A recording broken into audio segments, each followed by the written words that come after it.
Okay, ladies and gentlemen, thank you for coming Taiwan Demo Day. This is Kai, your MC this afternoon, on behalf of Business Next Media Taiwan. So very happy to have this opportunity to work with Taiwan Tech Summit and all the talented startups to host the Taiwan Demo Day this afternoon.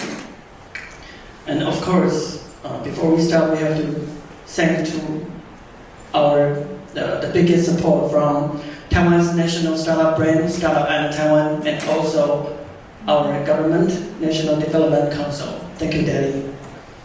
Yeah. Today we're going to have 10 startups here to present their product and service. I think I don't take this formal demo pitch competition today. I think it's more like a chance for you guys to know more about Taiwanese startups and have the chance to connect with them. And maybe in the future we could build some business opportunity here in the US market. So, and we also have 3 guest judges here today to share some thoughts with us. So judges, when I speak of your name, please stand up and say hi to the audiences. Hey everyone, I'm Matt. Nice to meet you here. Yeah, this is Matt Huang, the venture partner of Draper Dragon. And next we have Wei Zhong, the CMO and GM of Kdan Mobile Software America. Thank you for having me. Thank you. And we have Luis, the partner of Taiwan Venture. Thank you so much, judges. And now, with the famous Taiwanese style, we must need a group photo. So I would like to ask the 3 guest judges and the chair share of Taiwan Tech Summit and also the 10 startups, Taiwanese startups to come up to stage and leave a group photo.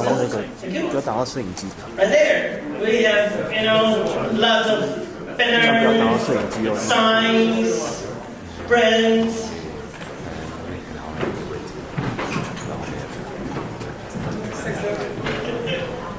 Come on. And also guys, raise up your cell phone to take pictures of this. First, you memorize moments.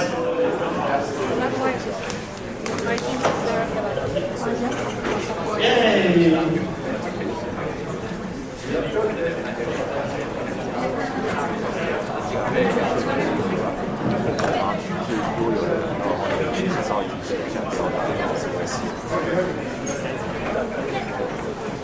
So make sure you hold your brands right.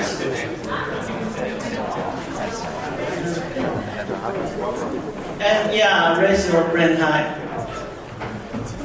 Okay, one here. 1, 2, 3. 1, 2, 3. 1, 2, 3. Next one, who wants to be photo? Hold on. All right. Thank you very much. There we go.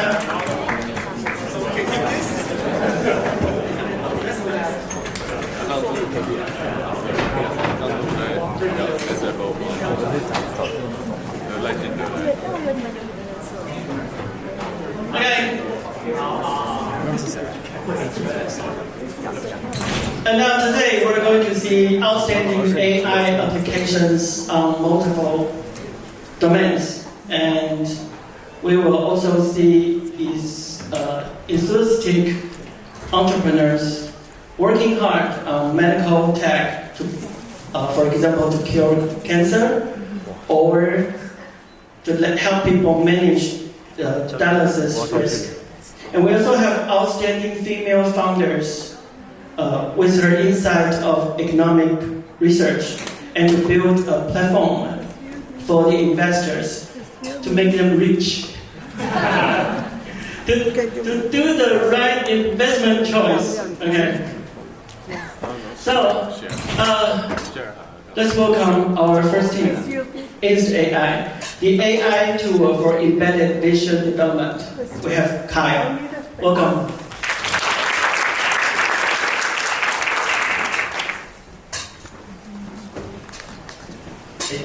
Good afternoon, everybody. I'm Kyle. I'm the founder and CEO of Instant AI. So I wonder, like, any of you have this, ever have this great idea that you flash and then you wanted to build this like computer vision modules, but realized the model is just not there. I think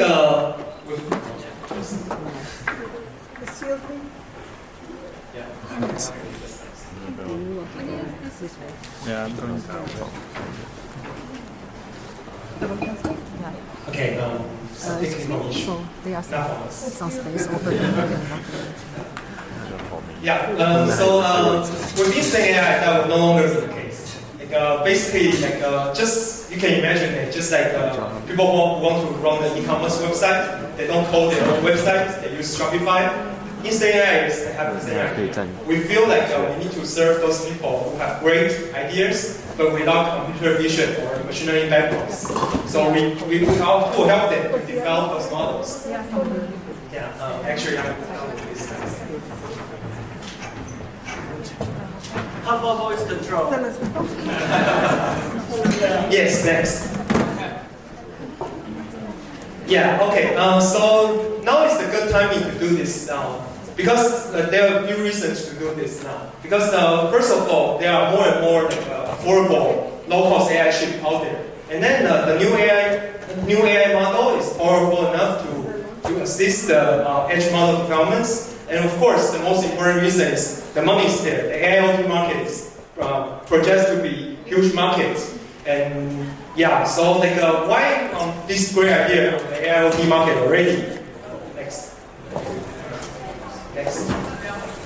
Oh yeah, okay. So like one of the barriers is the model development cost.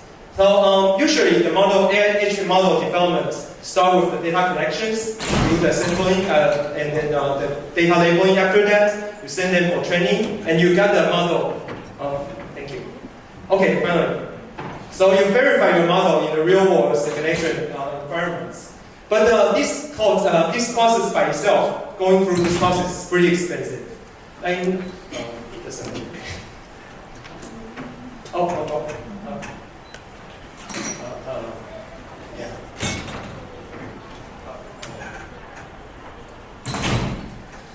Is it working? We're going to next, right? Or next? Yeah.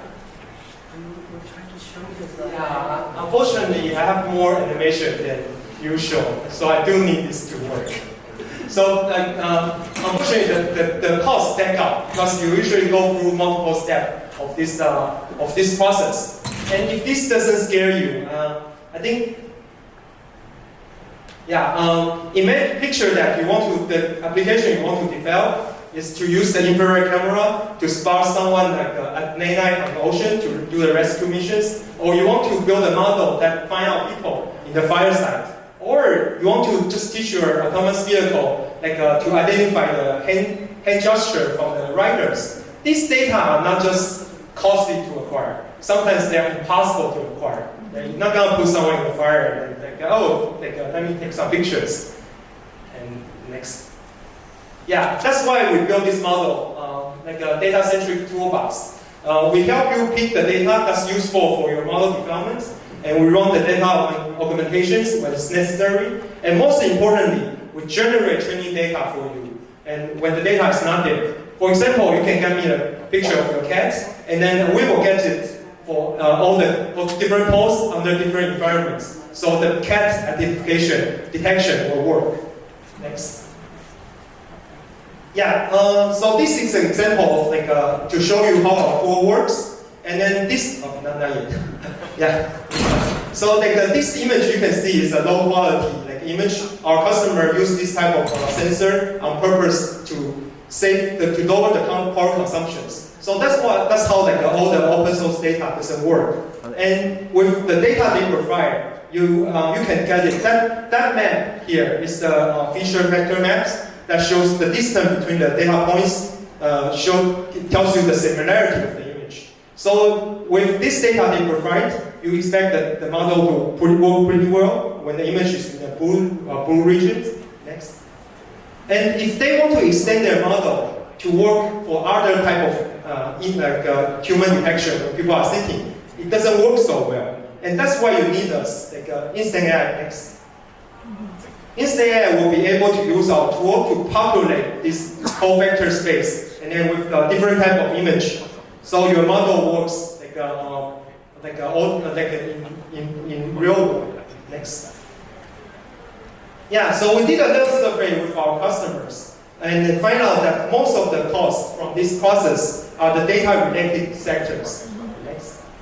So that's why Instant AI, our tool, avoid you from keep looping back to the expensive part of the development process. And then in that way, we can have our model developed faster and then with lower cost. Next. Yeah, our business logic is clear. So basically, at this stage, we put in a lot of resource to develop this tool so we can help our customer to build their application and models. And afterward, we will be working with NPU company so they can utilize our tool to support their customers. Next. Yeah, these are some ongoing projects, including the smart TV from the home appliance, and then some safety feature for electrical bike to build blind spot detections, and some smart meter readers. Next. Yeah, and then we also have our first generation AI vision modules available. That's a SIM card size, low power consumptions that can run simple applications. And then you can see my daughter even built a toy T-Rex detections with it. So it's really easy to develop and use. Next.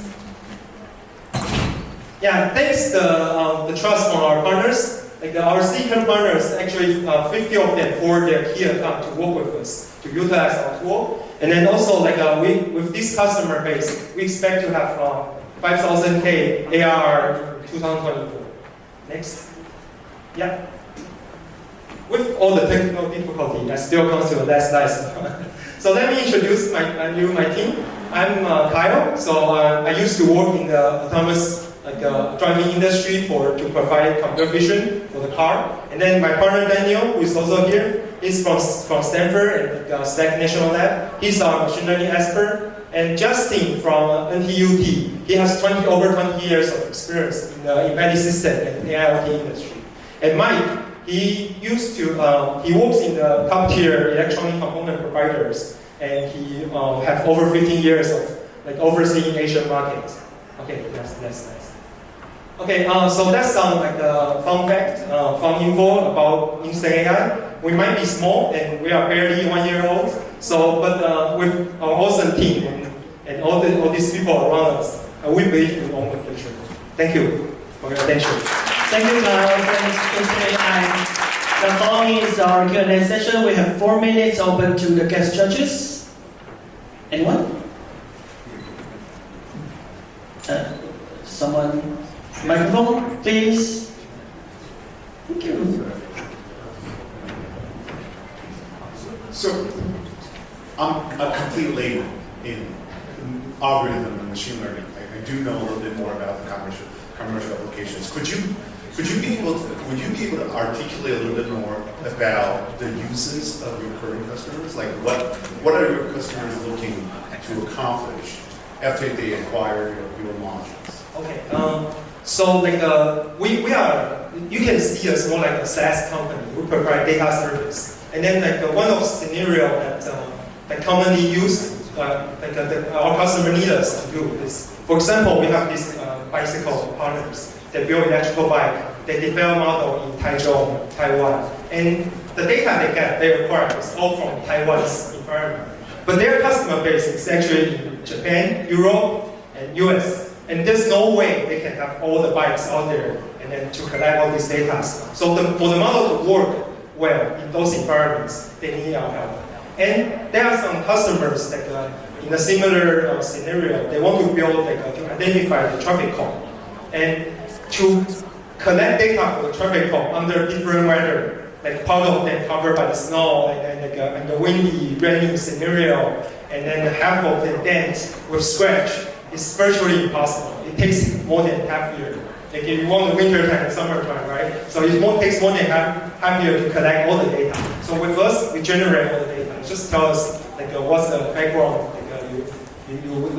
which is the country you like to run, and then the type of the home you want to identify. We generate all the data, training data for you. Understood. So I have actually two questions that I want to piggyback on my first question. Yeah. So the first question, the follow-up question would be, is it like a recurring service that we're providing every year? They have to rely on you. Once you initiate a contract, they would have to keep coming back to you? Is that what it is?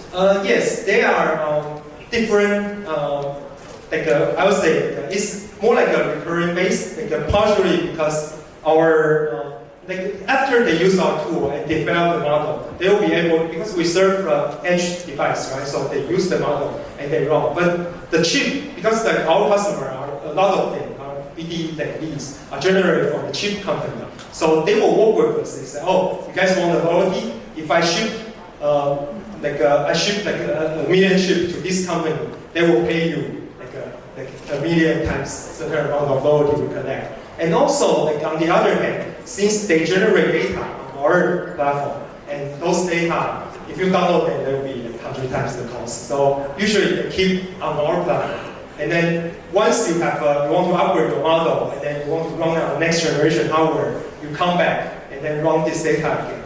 Yeah. So we got 1 minute left. Thank you, Kyle, for the presentation. So, yeah, computer vision makes a lot of sense. How do you compare to someone like a landing AI? Is it that they're sort of a more centralized approach, and you guys can push this out to IoT devices, edge devices, instead of like in the on-prem environment? Is that? Yeah, exactly. Yeah, you perfectly get our points. So a lot of cloud-based AI tool, they are centralized, and then they use available models that with 10 billion parameters out there, and they perform very well. But our customer base, they use different type of sensor. Those sensors have different resolution, different exposure, and they have different distortion on the edge. So you want to generate the data that meet their characteristics, so it works on their device. So that's what we do. We not just generate any mid-journey data. We generate data that can work on your device, on your edge device. So your edge device can develop a model that will work. Great, thank you. Okay, thank you, Kyle. Thank you so much.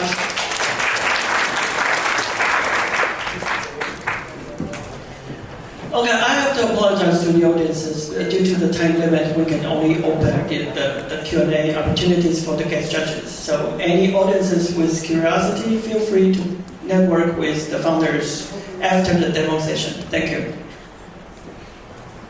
Okay, next thing we have Purisan EV, AI electric vehicle energy efficiency system. We have Gigi here. Come on.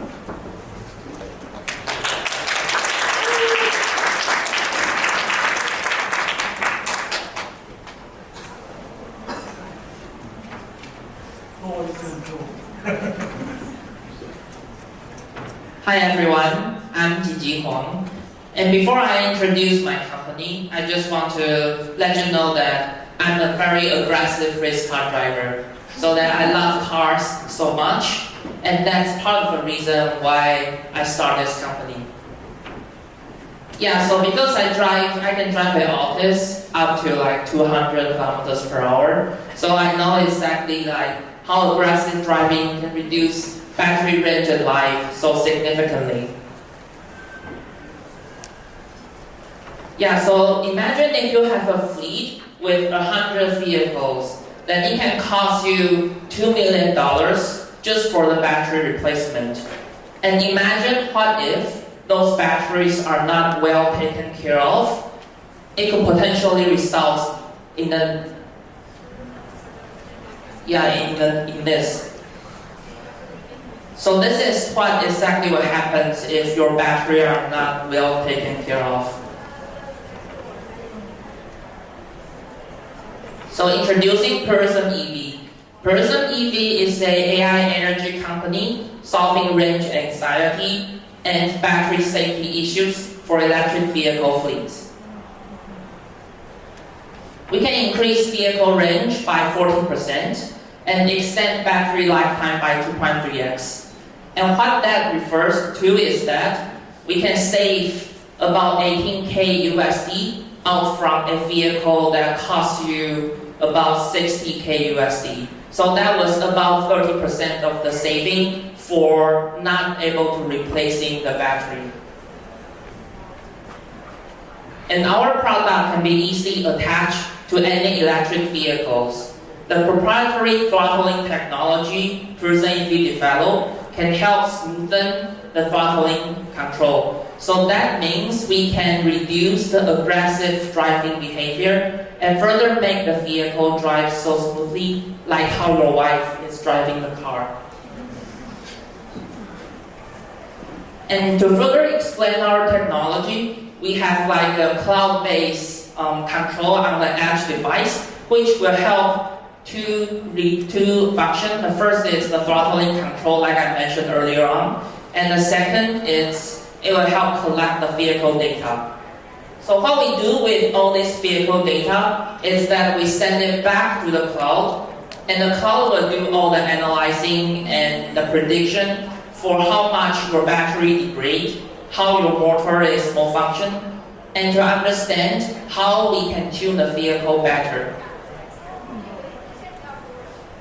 And the data collection includes these three segments. The first is a throttle control for how deep you step on the pedal.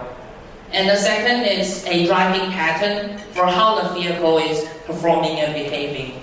And the third is the battery and the motor performance, that we all collect this data together and send it back to the MCU that we develop. It's like a core computer we develop. Then this core computer will help send back the data to the vehicle. And the vehicle will know how exactly to control the throttle and make the vehicle drive a lot smoother. So then we run an experiment to further prove. Otherwise, people will feel like we are just dragging around and making a fraud. And then here's the vehicle that we developed, which is an electric dirt bike where we have like multiple different setups. And then we run this electric dirt bike on a terrain, combining an urban area and a mountain area. So then here's the results table that we have generated.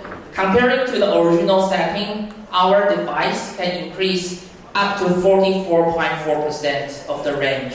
And even it can be more to up to 50% on some of our customers' vehicles. Then comparing to most of the automotive solution, which they can only generate about 17 to 19% with the current eco mode. And the reason why we can do such a dramatic difference was that we can predict the vehicle results and monitor the road and the driving condition based on the actual vehicle behavior. Then we tune the vehicle to make it be as precise as possible to fit into the real driving condition. And that's how we can differentiate ourselves from most of the traditional eco-mode driving pattern. And speaking of our business model, we have two main revenue streams. The first is a hardware sales, and the second is a software sales. And the software will include a revenue generating model that help us get the recurring of the data collection and all the model updates. Our target market is around 40 billion, and then that's the market size of the energy management. And then we are targeting about 4.3 billion because we are looking for specifically the fleet to start from. We have signed a contract with a channel distribution partner who has customers like Bugatti and Harley-Davidson. And also in the past month, we are in cooperation for a discussion for a 500K contract for a fleet company in Taiwan. Here's our competitive landscape, and we focus so much on how to make the product efficient and make the product fit into the vehicle and make it more auto control.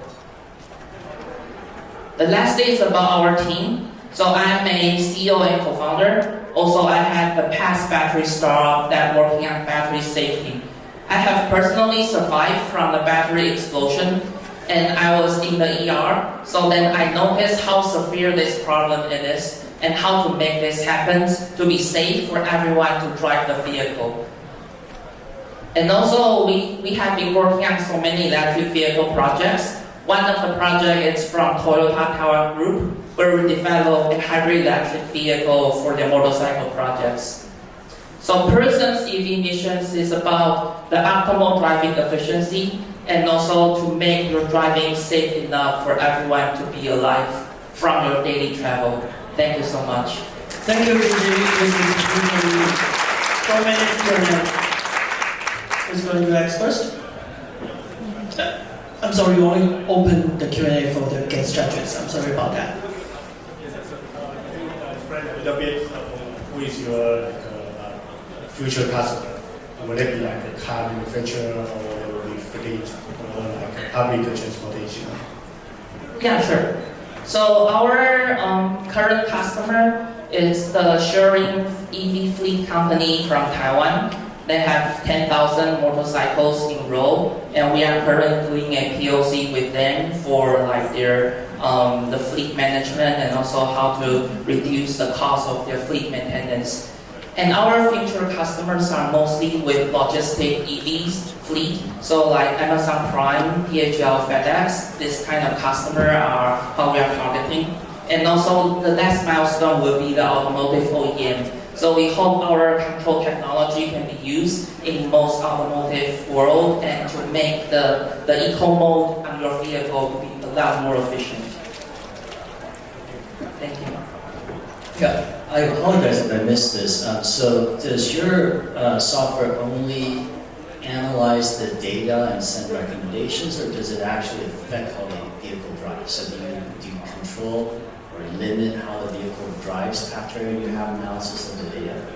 Oh yes, so our software do two stuff. The first is the throttle control. So it actually control how the vehicle drive. Yes, it's like a eco mode button where you can switch. And the second thing is the data collection. So are there like certifications that's required to do this? Because I believe there are many competitors in this space. I think Amazon, the new e-delivery trucks with Rivian, they did a lot of study on this, I believe, and they decided not to at least aggressively hinder sort of power curve because it's a safety sort of requirement to accelerate quickly when needed, like merging on the highway, things like that. How do you account for something like this? Yeah, we are developing our product based on the IATF standard. So there's a requirement for like how you can accelerate the vehicle under certain conditions. So let's say if you want to merge into the highway or accelerate quickly from an accident, and we do follow that kind of standard and make sure the vehicle does meet the requirement, like required criteria. So a follow-up question. So the drivers can actually take that control. Yes, correct. So how does that account? How do you account for the energy saving then? Because obviously your model requires very accurate, Race harder right. You can overwrite, but then how does that accomplish the 44% saving that you plan to be able to accomplish? Normally we don't need that. Yeah, exactly. So 1 minute. it's only for like emergency condition. So if that's regular condition where you don't have to accelerate that fast, then it will like the whole control mode will be triggered and make sure it's safe. But like if under emergency condition, the driver can like turn it off or like the system will automatically detect where the vehicle has to be accelerated. So one more question. So cars and motorcycles are being used as examples interchangeably throughout your presentation. Are you focused more on cars or motorcycles? So currently we are focusing on motorcycles, and the future will be automotive because there's more risk in automotive. So that will be our later stage target. Okay, time's up. Thank you, Gigi. Thank you.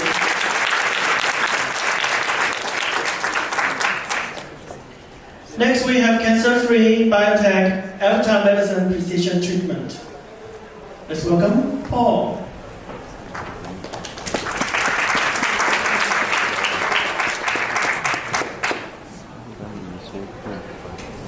Good afternoon.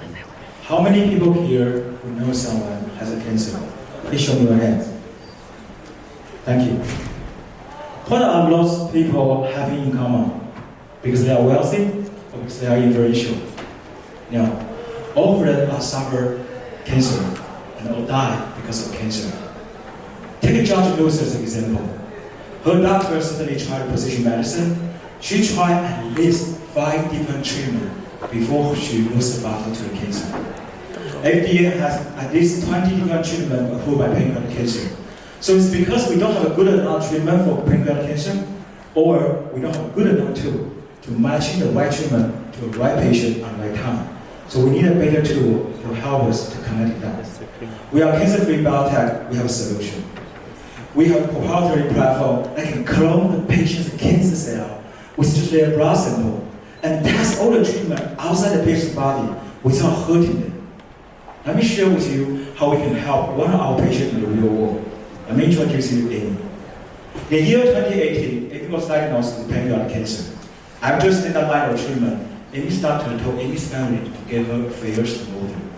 It is status quo and prepare to die. Amy's family doesn't want to give up, so they find out clinical trial and want to give her a shot. We collect Amy's blood sample, we grow another cancer cell in the lab, and test all the different treatments, and only find out one target therapy was particularly better. Amy's doctor referred to this report, decided to change the treatment course. Not only Amy be able to move on ICU, but also can go home with a very good chance in the year. This is where we call it precision medicine. But in past 10 years, when we talk about precision medicine, we only think about using the sequencing genome type of data. But even with the most advanced AI and machine learning, only less than 30% of patients are able to benefit from the treatment and find an actual drug. So the most recent trend is move from the genotype and combine with the phenotype. That's where we call the organ culture out there. A lot of organ culture companies, such as Sirius, they raised $70 million just 2 years ago. They collect tumor sample from the biopsy, build a tumor model, directly test for treatment outside the patient's body. But if you want to treat cancer as a chronic disease, patients tend to develop drug resistance over time. So every once in a while, we need to change the drug. That's why we need to move the biopsy to the next level, to a liquid biopsy. We collect the blood sample from the patient using the very little tiny cell cancer cell we work with. Because there's so little tiny cancer cell in the blood sample, it creates a much entry barrier. And we already very sufficiently, effectively create a tumor model using that.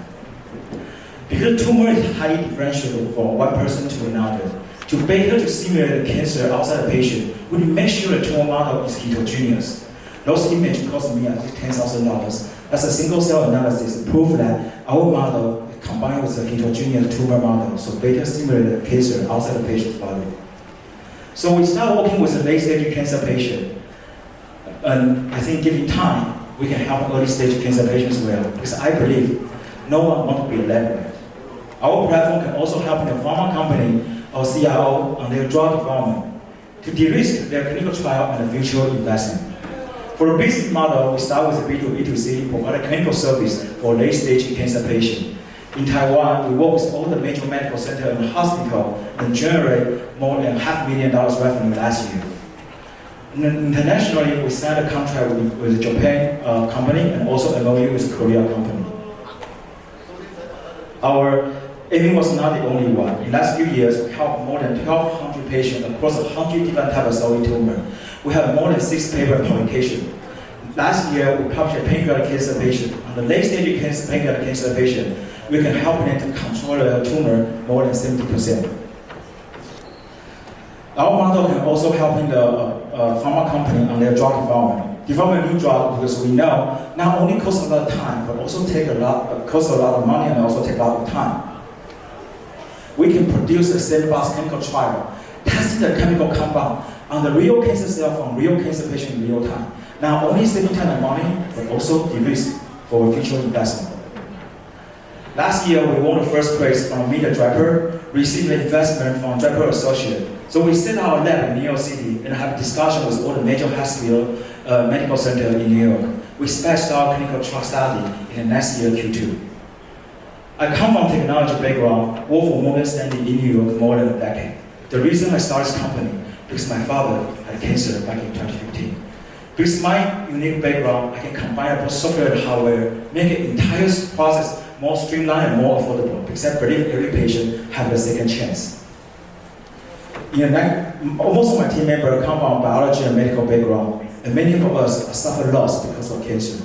So we have this one common goal, that's to build the best personalized medicine platform in the world. So just one day, when our friends and family are in need, we will recommend to them our service more problem. In the next 10 years, personalized precision medicine is an inevitable trend. Join us as a partner, as an investor. Together, we can make this world cancer-free. My name is Paul, CEO of Cancer Free Biotech. Thank you for your attention. Thank you, Paul. Before we start the Q&A, I have to ask the audiences around the front door to use the time to move your steps. There are very few seats back there and at my left side. But there are more spaces right there for you to join our demo day. So I'm sorry about that. We didn't expect we will have so many audiences here for Taiwanese startups. Thank you so much. I also apologize for that. Thank you. Okay, let's go to the Q&A. Who's first? So this is like exciting technology. So do you mind sharing some numbers and how do you ask patients to overcome cancer? So I think that the most challenging part for the cancer is there are so many treatments available and you don't know which one actually working for any specific patient unless you actually try it. So when we usually provide a service that we are able to test about 10 different treatments just with 20 milliliter blood sample. Every patient will require about, give us like 3 weeks to grow enough cancer in the lab. Then we test all the 10 different drugs in parallel outside the body. Now there are certain limitations, not all the drugs we can test, but I think with 10 drugs enough to cover the majority of them. And we provide the data to the doctors. Right now, so for our paper, so pancreatic cancer was one of our focus areas, so that's why I mentioned 70% of more than 70% of disease control rate. But there are other areas are emerging we will continue to focus on. We primarily focus on the brain tumor and the sarcoma and also pancreatic cancer because those cancers are very little tool can help us. Yeah, I think what you're doing is incredible, and congrats on your progress. So this works the way that you claimed it to work. What's your go-to-market like? How do you get it out to everybody out there? So strategy-wise, we have divided to 2 places, international and domestic. In Taiwan, we already work with a pharma company, we work with a hospital. It's very difficult business because we have not touched door by door, and I did that personally for 2 years. So I know how the doctor and how the patient works. It's terrifying actually to see that in person. But internationally, we have a different model. US, yes, we certainly can sell to the consumer as long as our lab is certified and clear. But that costs a lot of money, and the operation costs even more. So I decided in the United States, initially we're not going to do that. We focus on the research and work with pharma. That's our ideal goal. International market, we're currently focusing on B2B side. So you mentioned 10 treatments. Do you have to work and collaborate with pharmaceutical companies or drug companies to come up with treatment plans, or doctors to come up with treatment plans? How do you identify the 10 treatments, number one? Number two is, obviously, you focus on pancreatic cancer. Normally, that's one of the cancers that is really hard to detect. Once you detect it, you're fighting against time. So expediency is of importance. How do you deal with that? So the first question is how do we have a 10 treatment? So right now, the 10 treatment is easy to identify because, believe it or not, there's a standard protocol already. So if you look at it, there's a huge decision tree for different cancer, and they are combined 10 or more, 20 different treatments. So we work with doctors to identify what are the decision tree they do. Doctor basically just educate them based on the decision tree, but we are actually providing more data. You can say this is the decision support system in a way. But going forward, I believe once we have enough data combined with genotype and phenotype, we can come with using utilize the most advanced AI model to help us come up with the top 10 treatment we should test to begin with. We don't directly develop a new drug, but we want to work with a pharma company. Like say, if you invest in a pharma company, you have a research data say it may work. Now, how about we can help you to do a due diligence, testing your the compound and the real tumor from real patient. That's one of the way to utilize the model. Should you invest your drug on triple negative breast cancer or to the colon cancer? Now, the second question, sorry. The second question is expediency. How do you find this time? Yeah. So most of patients, even living identified cancer, they still have a 6 months time. Most of them. Now, of course, that I often get a call from ICU. That is very tough. But very rarely, in that case, we can bring the patients back to life. But people have 6 months time, and our model right now is about 5 weeks to produce a result. Our second generation version will take about 3 weeks. So hopefully that will even better, but it's still under development. Okay, the time's up. Sorry. Thank you so much. Thank you, Paul. How exactly many times of practicing and pitches to make you speak that fast? We need to practice too. We need to practice asking questions. Okay, now next thing we have above care. Know your dialysis risk whenever, wherever. Let's welcome Andy. And I'm sorry you have to voice control the slides. So just tell us to change to the next page.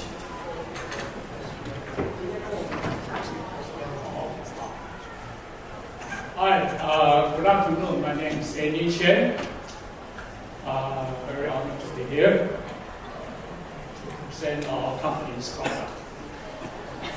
I was going to ask how many people or relatives you know who has dialysis. I guess I won't get that many number like okay. So just okay. However, it's about 1/3 of my investors.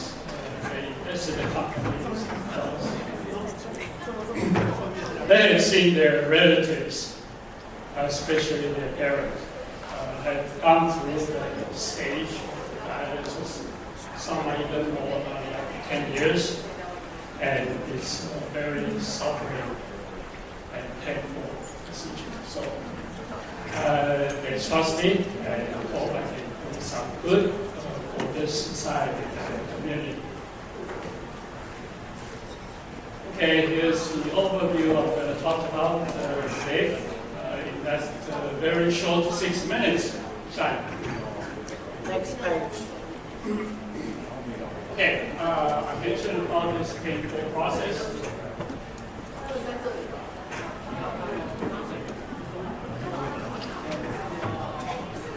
Okay, we're trying to, find out in the first stage. Okay, and unfortunately, care providers doesn't pay close attention. It'll get to the second or the third stage. Those unlucky ones, they have to do that again. So it's a it's a big surgery, and you have to hospitalize a week, and it takes 30 days to have your vein and artery to mature. One other thing is the cost to Medicare especially. It's about 10 times more. And remember, if you're American citizens, your tax goes to medical costs a lot because dialysis takes 6% of overall medical costs. And that's 360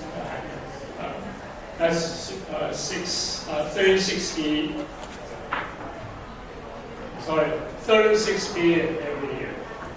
If you think we increase the money to Iran, it's huge, then it's 6 times more. Okay. Next.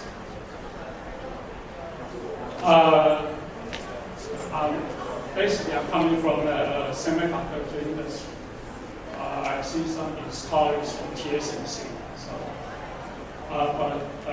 And the second, we have also a guy, very senior, who's been with Apple and Imagination, and very excellent, specialized in AI and machine learning.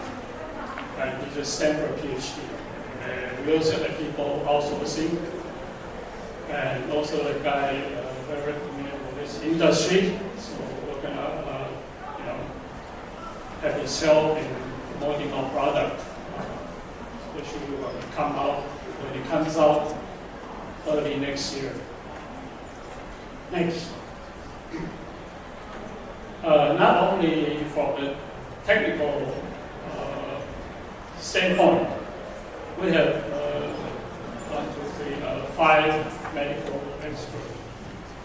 Those are from Taiwan. Some are in high positions, mostly cardiologists, and some are nephrologists, which is kidney doctors. Okay, so we also have a very strong team on the advisory board, on the medical side. To prove our device or our system working, we have done 3 clinical trial sites, also from Taiwan. One from Huang Hospital, and there's dialysis centers in Taipei.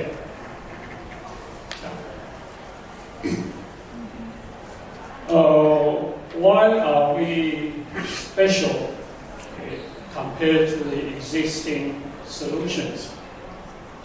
First, you have to make an appointment. Okay. It takes a long time, and it's very inconvenient, and sometimes it comes too late.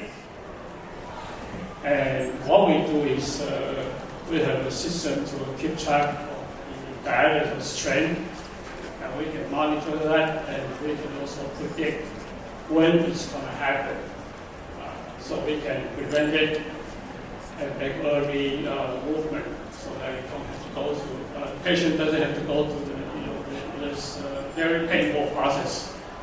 And we also have a device to do the detection. Next. Our market plan will sell this product, which is this one.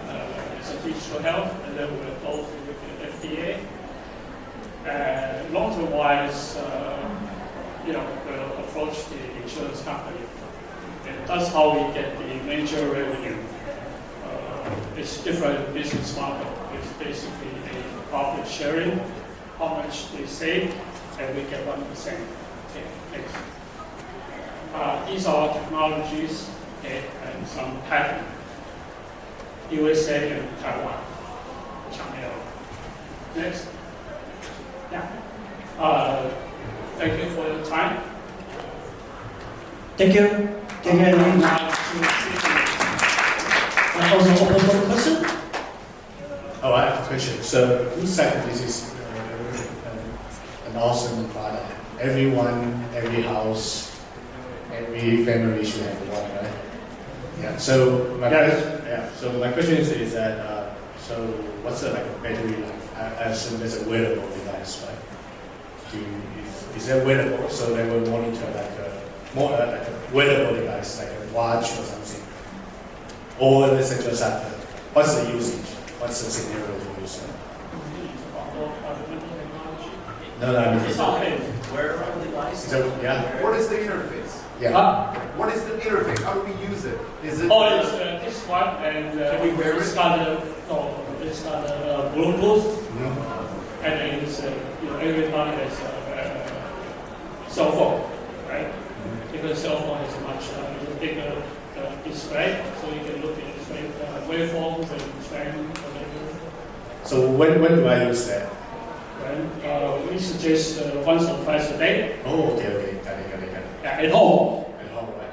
Yeah, and this guy doesn't have any button. It's just a light, so it's very It has key sensors. So whether the pickup is power by itself, you put down like more than 10 seconds, power shuts by itself.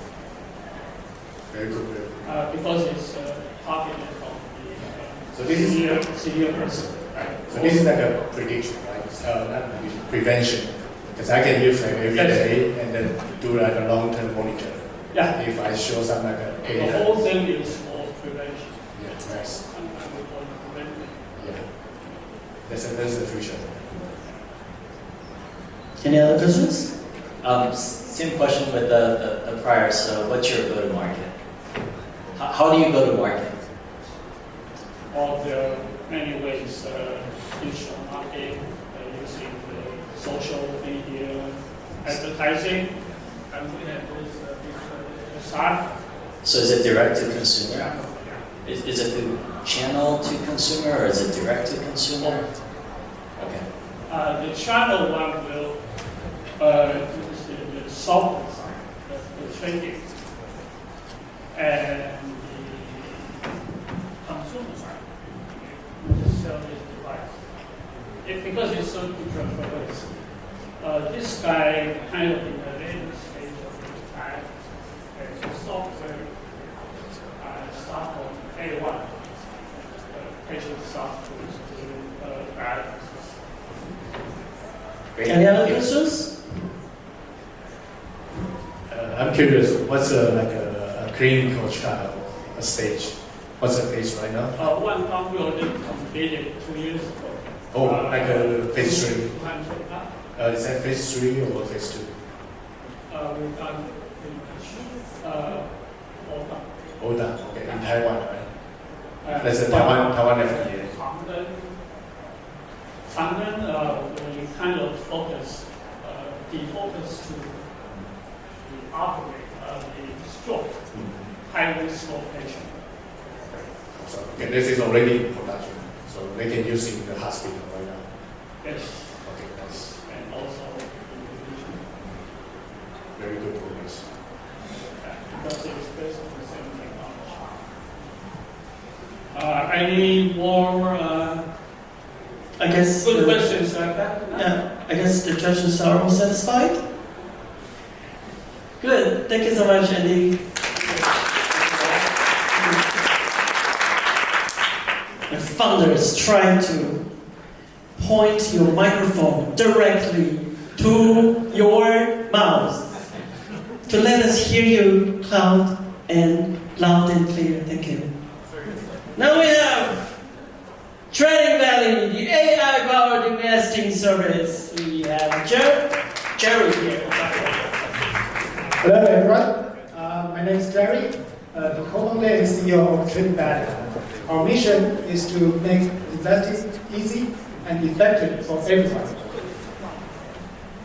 As an investor, you definitely feel that the market is very rough. Making money is easy, but keeping it is extremely difficult. Take me as an example. I have worked out in Wall Street and I'm passionate about trading for 15 years. But before becoming a consistent trader, I have been many ups and downs. I have even blown my account twice. That's really painful. And the market is extremely difficult and it's volatile. So how can investors consistently make profit and keep them safe? That's why we introduced Growing, an AI-driven investing ecosystem. We transform the data chaos into a streamlined and effective investment service. Leverage on our stock market platform, you can analyze any stock you are interested in, and it gives you the best timing to enter the market. And as you grow your profits, you can wire the profit out to our auto investment service, and generate stable returns 6% to 15% annually, so you can keep on growing your wealth. Right, so what's the technology, what's the underlying magic behind all this? Our AI analyzed over 100 features, including macroeconomics, market internals, option data, pricing volume, fund flow, and also stock chart patterns. I say stock patterns, but how can we do that? Without technology, we can easily extract any stock patterns from the market. And we can know what pattern works, what's the projected return, and all this can be valuable features to train our AI data. Right? So we have two business models. We are doing a subscription-based model for stock mining platform, and we also charge the annual maintenance fee for auto investing. We are dedicated on building AI investing ecosystems. For the past few years, we have 6 institutional clients licensed our algorithms to serve the customer in Taiwan. And also we have 3,000 users right now that trust us, and we have helped them to manage $11.5 million automatically. And we are really excited to launch a new platform, stock mining platform for active traders. Let's take a look. Okay, so we really believe this stock mining platform can be a game changer for active investors. As the user can enter any stock they are interested, and the AI will analyze for them. It delivers 5-dimensional analysis, caters to different investing styles. For example, for technical traders like me, we can turn to AI for more precise market timings.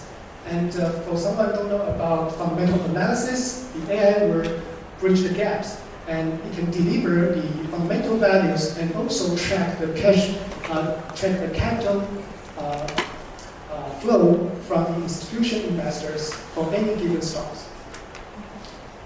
Right, so with the power of AI, investing is getting easier. For example, you can participate in the rally of NVIDIA and Tesla early this year, just follow the AI signal. And also, our platform can backtest all the AI signals for over 15 years on our platform, and the investor can gain the confidence to make any investing decisions. Thanks. All right, so we are looking to enter into the US market. Our prominent competitors such as Seeking Alpha and Multipool, either they make a lot of time of research, and also they only focus on solely on specific trading style. And this is our founding team. I myself was a hedge fund quant back in Wall Street, and also we have a dedicated team come from different backgrounds like financial engineering. And this is our advisor, help us to deal with the technical and also the business development. Right, so thank you so much for your listening. For those who are interested about our stock mining platform, we are offering 2 months free trial. Exclusively for this attendance. Only for this event. So, really welcome to join our community. We can show you how we use our tool and generate this extraordinary return. Thank you so much. Thank you. Let's stay at this page for around 30 seconds because he got 30 seconds left. So that's the promotion time, just for him. But also for the Q&A. Let's go. Oh, I like the number, like 1,800% gain. I like it. So my question is, compared to your competitors, so what's your strength? Like why do I choose your product instead of like a Seeking Alpha or other companies? Also like a real insight. I think the real difference between the Seeking Alpha and our platform is our platform is all driven by data. And if you believe in AI can deliver better results, you can give it a try. And you can clearly see our platform is transparent, so you can see all the signals every day, and you can backtest it. You can try it in real life trading. And also we know AI is a new stuff, so people might not believe it very much. So we do all the live trading with our users. We show how we watch the signal, how we enter the trade. We place the real-time trade, and they can see our real-time profit and loss. let me have a follow-up question. Okay. This is a very mean question. So what if everyone on the market using your product? So what will happen? Because everyone has your AI, right? Yeah, so that's why we need more investors, to join us, to fund our company. We can do more research, more models for Lose money on investment, you get money. But seriously, I think the AI is iterating very quickly, so we have to put in more time and more resources to advance our model. I got a very similar question, and this is more practical. It's just how different are you from like robo-advisors? Because Vanguard, Fidelity, and everybody else, Acorns, everybody asks us, if you truly believe that it's just data mining and you can trade automatically, why don't we let AI do it all themselves? And you pick a profile that you like, and there you go. Thank you so much for the questions. So maybe you can help me to Which page? maybe page 4. No. Page 4. This one. Okay. Okay. So for the auto investing service, it's robo-advisor. So it's just like Vanguard investment, but the difference is that we use machine learning to do the market prediction, so we can do better asset allocation. They also say that they do this. Yeah, right. So I think robo-advisor can achieve like 6 to 9% annually, and our model has proven to deliver like 6 to 15% annually. And I think robo-advisor is just part of the investing solution. That's why we deliver another one, stock market platform, because we believe people are very, very excited to do the spiritual trading. They want to engage in Tesla, Apple, right? So they can have AI assistant to participate in stock trading, and they make money. They can put it into the robo-advisor. Really, the usage model is different, right? Because it's a risk return kind of curve. Yeah. But like for you, you target people who want to trade themselves, and you provide them with more data. Yeah. Get one final question. I actually have a ton of questions because I think it's funny. We don't have tons of time. I'll make it short because there are some phrases that don't click with me. Because you're trying to time the market basically, right? And we're talking about for the stock market platform, so we are you're charging 0.25% to 0.85%, which is anywhere between 6 times and 25 times more expensive than a passive ETF. Right? That's the auto investing service, right? Right. Because in the model we have ETFs, we also have stocks, Right. repeat stocks for that. So we manage the portfolio on a daily basis, so the transition is really high. So we have to reflect on the management fee. But the return might be much better compared to the ETF. Right. So you quoted what? Anywhere between 6% and 15% is return? Yeah. Well, if I could avoid all the risk by putting the money onto S&P 500 index fund, do it for 20, 30 years, then why would I have to pay off the short-term cost? Yeah. For the S&P 500, it achieved like 7% annual return. In what period? In like 20 or 30 years. Yeah, annual return on average. I have so much different data though. Yeah. But that's okay. But you have to go into like 70% drawdown, like in 2000, and also 2008 it dropped like 35%, or even. And would that affect your algorithm as well? Because I think everybody's subject to the same market risk. Yeah, for sure. And so that's why we can bring the value to the investors. We use different, we predict the market, right? So we will hedge for users, so that drawdown won't be so big. We can cut half or 1/3 of the drawdown. So, yeah. Okay, thank you, Jerry. You can convince him later. Thank you.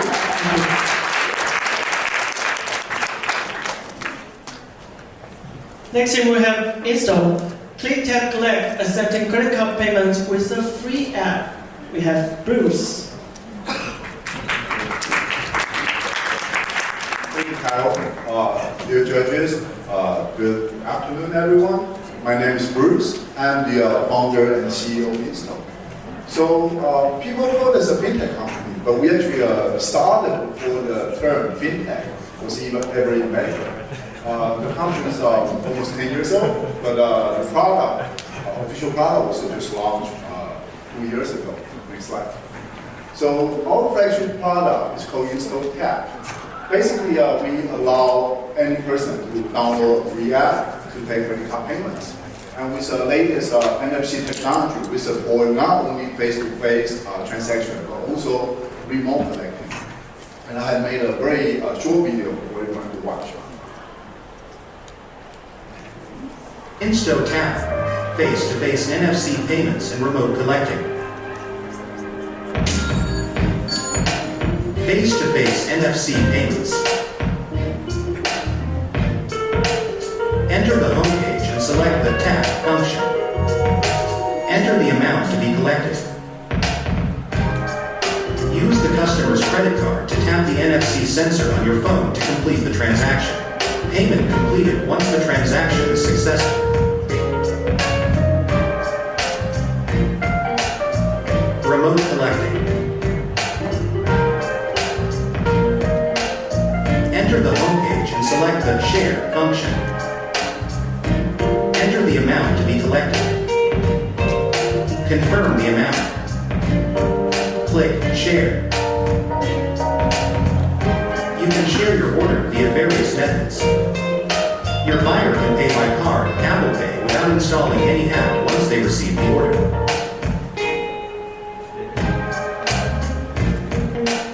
QR code payments. Enter the homepage and select the QR code function. Present your unique QR code to your customer for scanning. Your buyer can enter the payment page by scanning the QR code without installing any app. Scan the QR code to proceed with the payment.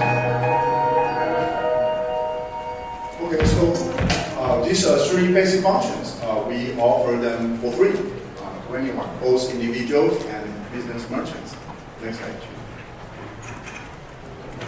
So the market is actually very huge. The data we collected is from 2020. The worldwide volume of credit card and debit card processing have reached 29 trillion globally. And as of today, I believe it's well above $30 trillion. Next. We have some pretty good traction. 2 years ago, we launched in July 2021, and we have partnered with the largest bank in Taiwan, Taiwan Bank.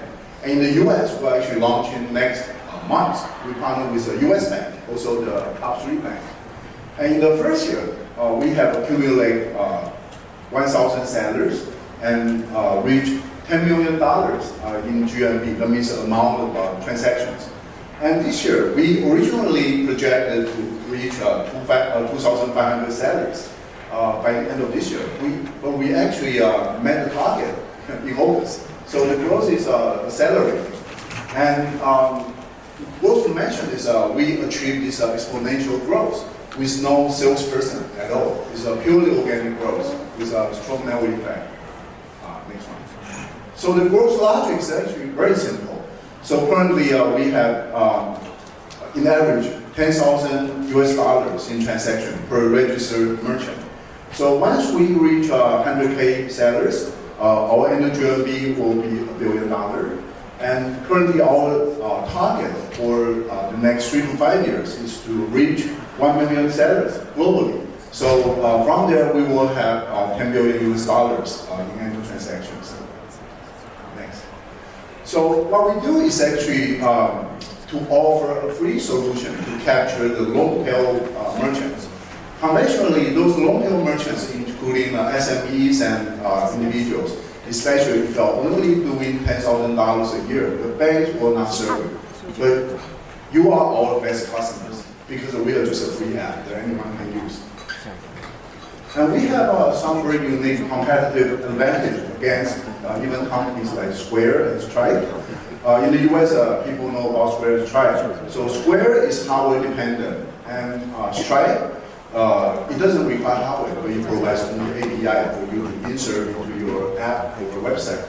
And both of them do not serve individual merchants. We are the only person serving the individual merchants, and also we are very focused on our mobile app because we use an app, pure software, to replace a credit card. And because of our small operation, we can keep the rate very competitive too. And the business model is very simple. So every transaction, we make a cut. For credit card processing, we make roughly 1% per transaction. For consumer financing, in average, about 4%. And we have a global coverage for our service.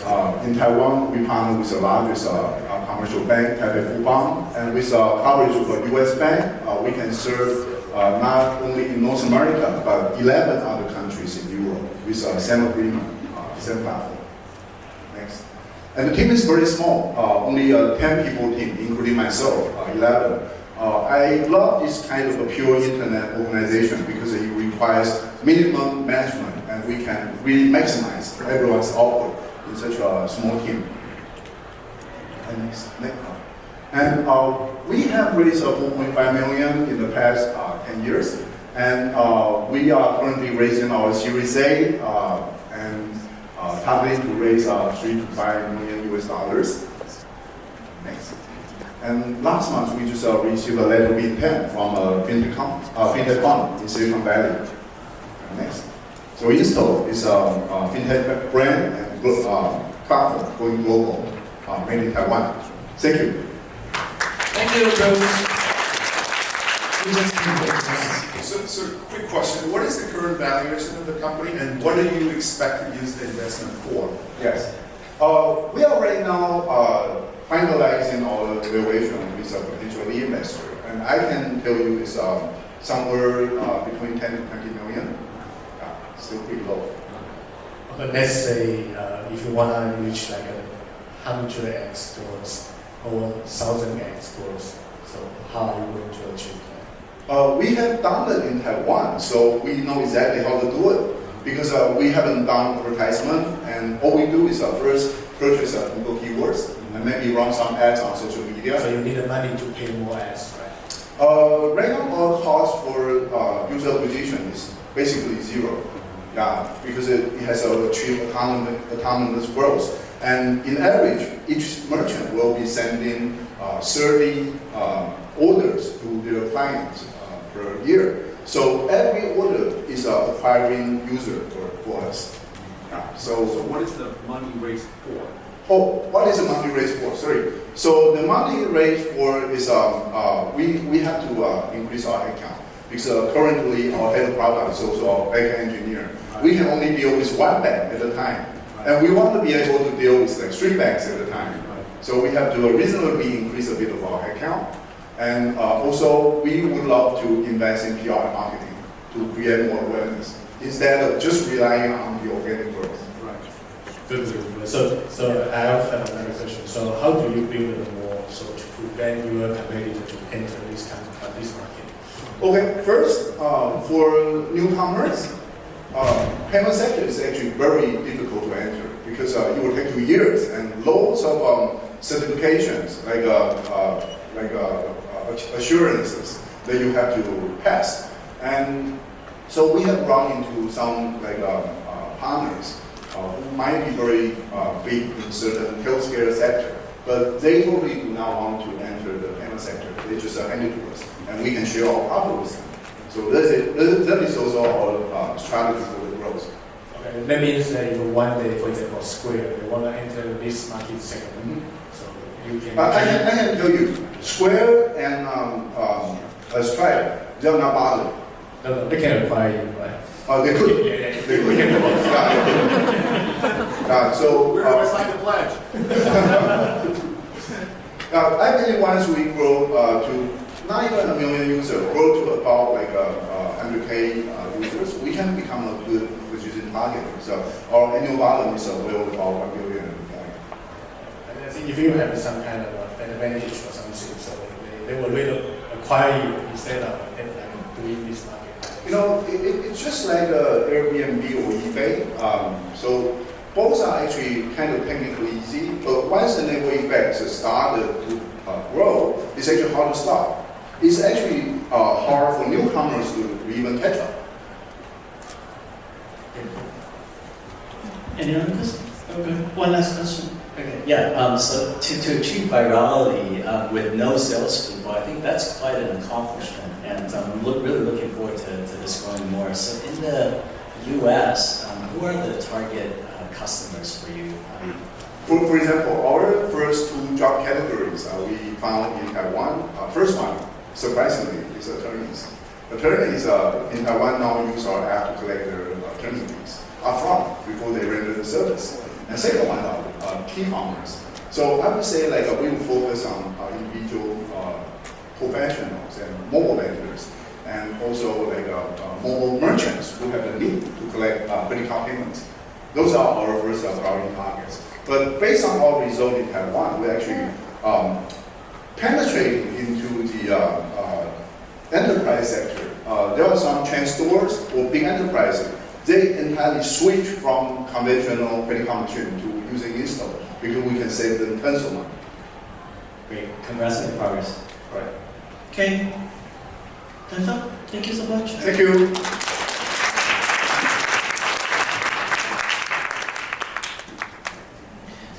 Next up, we have Micro, the premier macro data analytics platform for every investor.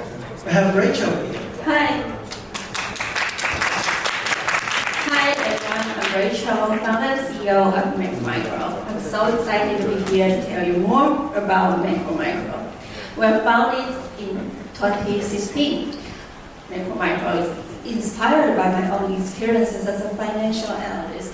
With a decade of my career, I found that there are so many clues in the data. They provide valuable insight to the key market trends. So I just thought, what if I can bring the data out and help more people to see the global trends and take charge of their investments? That is where Micro comes in. So how do we achieve that? There are 5 key things we do. First, we have built a huge cloud database, and with our expertise, we can calculate and find out what data is most relevant to your investment product. And in this generation, as we all know, if you can harness data, you can unlock the important trends. Let me give you an example. For the past 40 years, there is one leading indicator, and its turning points always took place around 1 year before the US stock market crash. That indicator is called heavyweight truck sales. Interesting, isn't it? This is how we harness data and turn data into gold. So now you can also use these insights for your investment strategy. And this is just one of the thousands of the charts on our platform. And second, Micro is a paradise for every investor. When you come to our website, you can see the fundamentals of wide range of the different asset classes. For example, the US stock, the gold, as well as this one for crude oil. These indicators is our signature and fundamental index. And you can see when it goes up, it means the environment of oil investing is better now. So in a very short time, you can get a sense of where the market is heading right now. Thirdly, we put the power of the data in the hands of every investor. So everyone can be the analyst. We have built a powerful toolbox which allows you to create your own analysis, your own charts, and your own indicators, all without spreadsheet or coding. And beyond that, you can share it. That brings me to the 4th point. We believe in the wisdom of the crowd.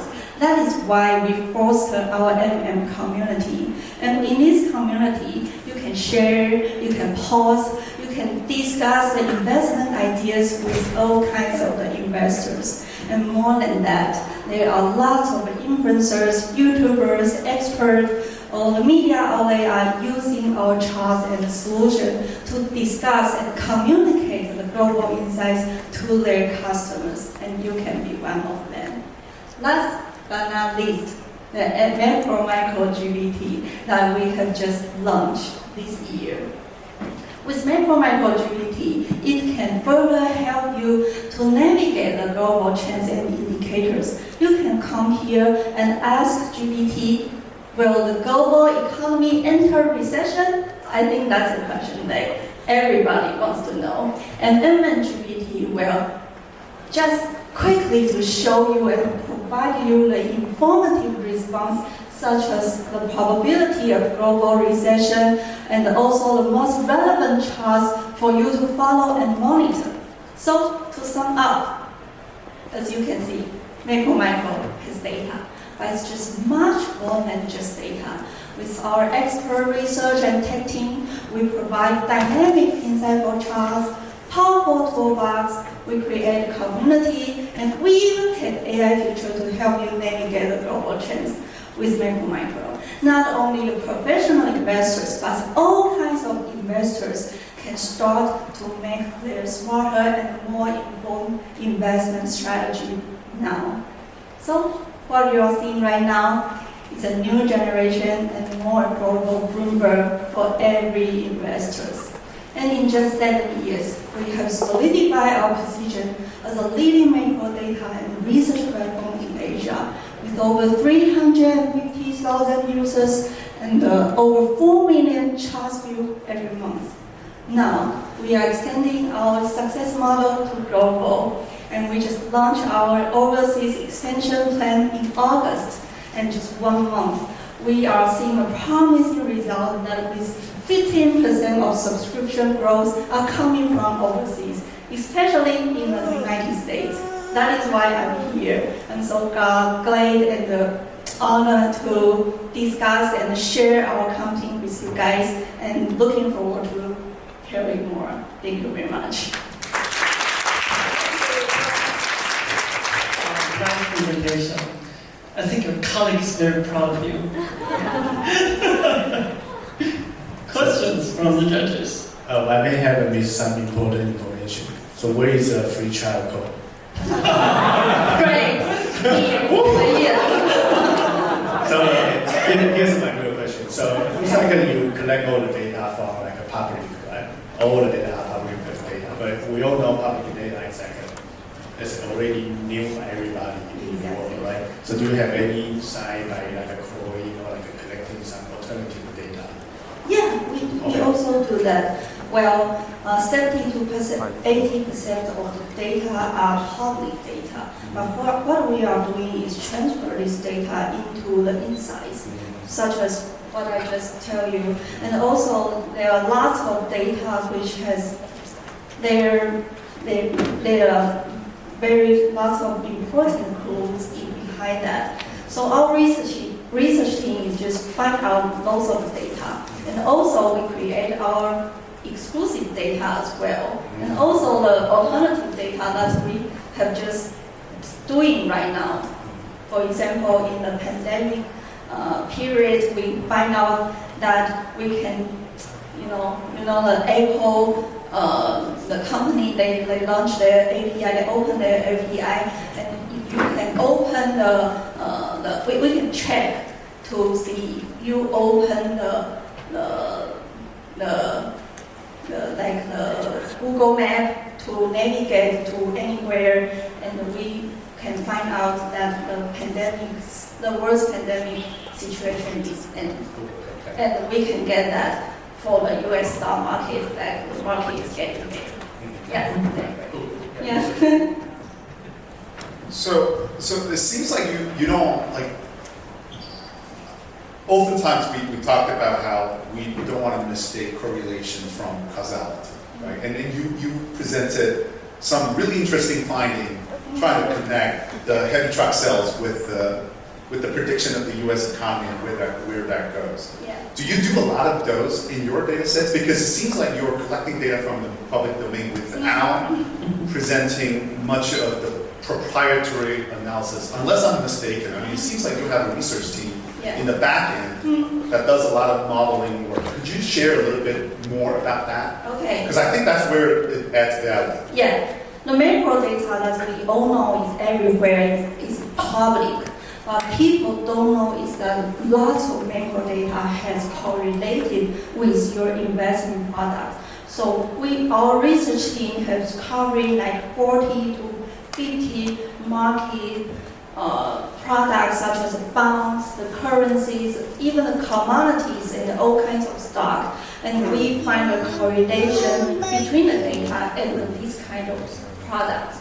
So when you come to our website, you will see if you want to invest bonds or all kinds of currency, you come to our website, you will see the data, most crucial data for that product.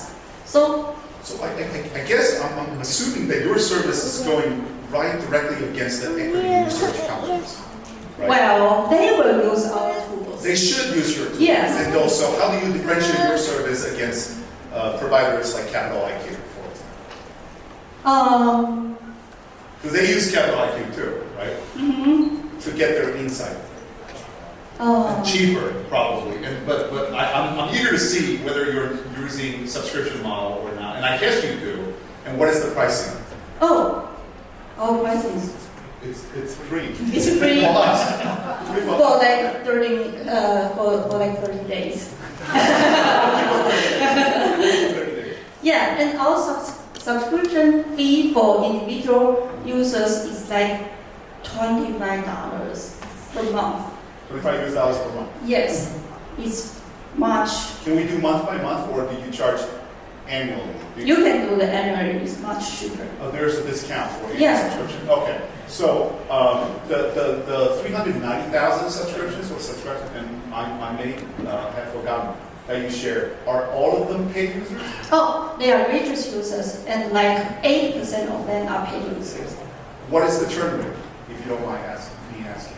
The The churn rate. So how many do you lose on average per month? Per month, like 3% of them.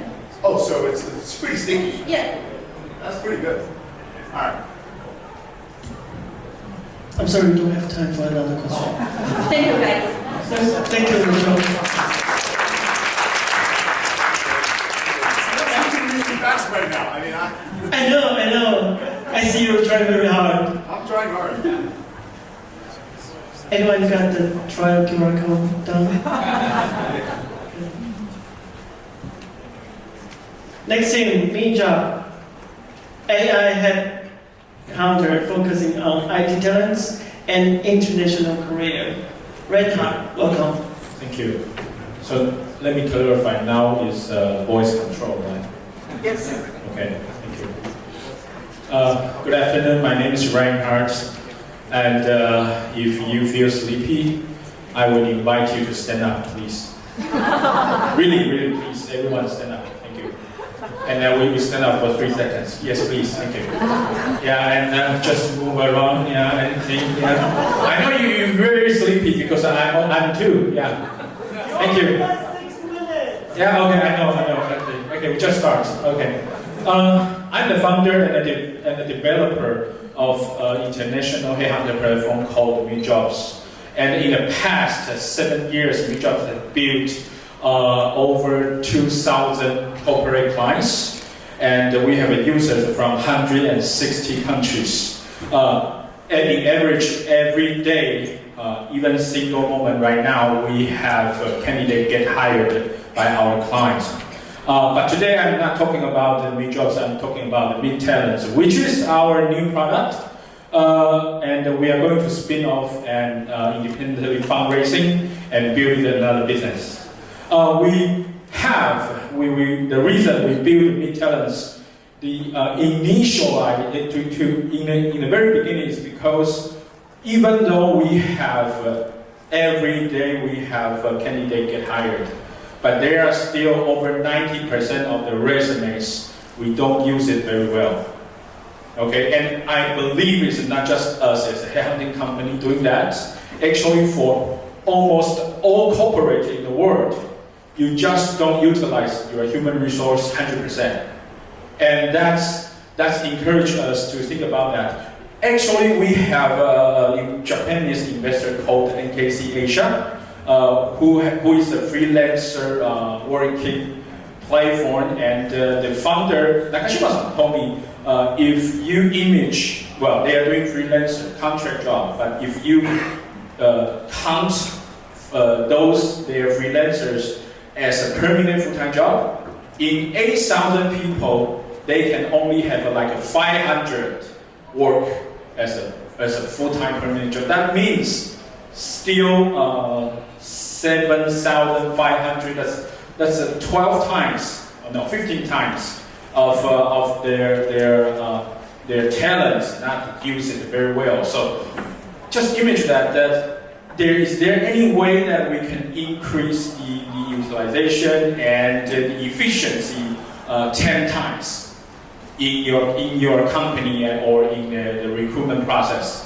So that's why we do that. Next, thank you. So recruitment or hiring is a very, very difficult thing. I don't want to emphasize anymore. I just want to raise your hand if you think your company is very good at hiring. Do you think your company is very good at hiring? Please, no? Come on, it's Silicon Valley. No? Okay. Yeah. Oh, no. Today you hiring or firing? Hiring. No. Our product can use it also in firing. Yeah, I can tell you how to do that. So that's the difficulty, and our products we use in the past 7 years, we have over 300,000 interview records. Okay, it's not just resumes, it's not just the job advertising, it's interview, and we have the result. We know if the candidate get offer how much the payment. If they didn't get a payment, or they didn't get an offer, or they reject the offer, we also know the reason. And we have everything online, clear data, and we put it into the AI system. Now we call that mid-talents. So to recruit people, there are majorly 2 steps: to find them and to talk to them. Okay, to talk to them is you still need human, but why not we let human just do human things? To find them is so difficult, and you got to verify how you verify if you find the right person to talk to them, right? So it's very time costly. It's very inefficient. So that's we build it, and we let let's next 2 pages. We see so it's a small screen capture. Sorry, I cannot demo today now. But for example, the first question to ask the assistant is, I'm looking for a product manager who with both software and hardware experience. Can you search that on maybe let's say on LinkedIn or on any other platform or database? No, because so far the database can only show you single words or text. But we use AI so they understand. And not only you search in mid-jobs talent pool, actually we also use the AI to scrape resumes. So you actually search on LinkedIn, on AngelList, 104, I think you know. So 1 minute. So next, sorry. Yeah, you can also put your resume, and then the system will tell you how much you should earn, and to summarize your resume. Okay, next. Okay, we provide 3 services so far. So not only hiring. So far we have a paying customer just in US. Okay, and we charge the AI system and consulting fee and hunter service commission, of course. The second one called the Human Resource Optimization Consult, which is someone in your company is undervalued, but also someone are overvalued. Maybe you want to fire them, I'm not sure. So, yeah, so that's another business we can provide in, maybe not in Taiwan, but in the US. And in the end, we will modularize that and build it as an open data search function and online consulting service. Next one. The roadmap you can ask later. Thank you. And next one. That's our clients. Okay, potential clients, actually they didn't sign with talents, but they actually signed with jobs. So I call them the potential clients. Next one, the user distribution. Next one, the distribution. Yeah, mainly focus on IT and ICT talents. Yeah, that's all. Thank you. Yeah, and the team. I think follow the team. So we just skip this. Yeah, because the time's up and he's on the stage. Come on. Okay. Yeah, the projection and the market size, competitor. Thank you. That's all. Yeah, we are looking for fundraising and the potential cooperation opportunity. Thank you. What's your time? Questions? Questions. So, what's the area you focus on right now? Like, what area are you very good at? For example, would it be like a high salary professional, or just like a freelancer? Because I didn't see that in the Okay, so far we are focusing on IT. There are 6 area or regions that we say is software development, product management, product design, digital marketing, international business development, and the hardware product development. Okay, so what's your secret recipe? So what's the secret recipe? Secret recipe. Okay. Yeah, so because compared to like a traditional headhunter, right? Okay, actually headhunter is not our competitor.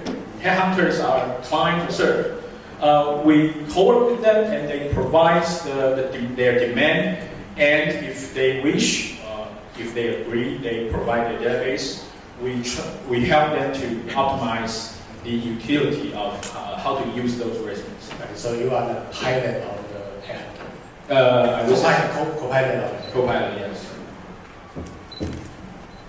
Yeah, this space is very much suitable for AI. There's a lot of applications that you can do just within recruiting or hiring, right? Yes.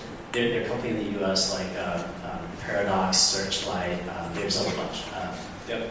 And a lot of it, what I see in large companies, is helping with the recruiting process. So you've worked in very large companies in the U.S., just getting everybody aligned with interviews, not only filtering candidates, but going through the entire interview process, with our team's feedback all the way from decision, hire, negotiation, hiring. That's a whole process that AI could help, not only the initial top of funnel. So the companies that are deep in the space, I see very deep into the funnel to help with corporate cycle. So this is the corporate hiring life cycle. Yes. And that's tremendous value if you can go deep in that space. Are you really just looking at sort of filtering the funnel on the top end, or do you help corporate through the entire recruiting process? It depends on what kind of a corporate effort that's ahead. Listen, from Google. Yeah, it's let's say make a company like Facebook or Google. They won't shortage of resumes or applications. Actually, each of the position they will get thousands resumes of application. So they don't hire headhunter for them to actually punch people. They hire headhunter for them to screen applications. And I believe that's actually we can rely on AI that will be much more efficient than just human being. Yeah, just a quick feedback. So the highest inefficiency is actually through the entire hiring process. So like a lot of the US competitors that you'll see, what they do is they use AI assistants to help through that process. And I can talk a bit more about that. So there are 2 strategies. If we just want to build, let's say, an AI SaaS products, then just focus on the product. If we want to make money or doing business, we should work with this at least a certain level size company to involve very deep with their whole recruiting process and circle, and to like a consulting service to know what exactly happened and then put back into the AI that makes things really good. Great, thank you. Thank you. Any other questions? We're good? Thank you so much, Reinhard.